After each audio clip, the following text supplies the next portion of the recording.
integrasi antara LRT dengan angkutan sungai masuk di dalam program Kementerian Perhubungan. Rencananya, integrasi dua moda transportasi ini berada di dermaga Pasar 16 di bawah jembatan Ampera. Nelson Firdaus, Kepala Dinas Perhubungan Sumsel menjelaskan, dengan penambahan terminal ini setidaknya mampu mendongkrak minat masyarakat untuk menggunakan transportasi umum. Karena masyarakat yang berada di luar Palembang dapat datang melalui terminal dermaga Pasar 16 serta melanjutkan perjalanan menggunakan LRT. Sekarang kan ada program PIPIN yang oleh Kementerian Perhubungan untuk penataan alur sungai Musi.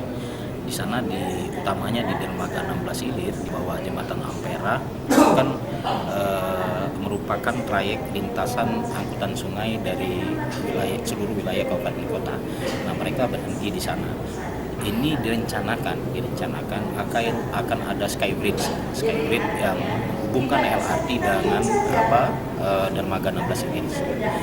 Kita harapkan mereka yang datang dari kabupaten kota yang menggunakan armada angkutan sungai tersebut dapat naik melalui skybridge tersebut ke. Terintegrasinya moda transportasi air ini dengan LRT saat ini sedang dalam peninjauan Kementerian Perhubungan. Tim Liputan Sriwijaya TV.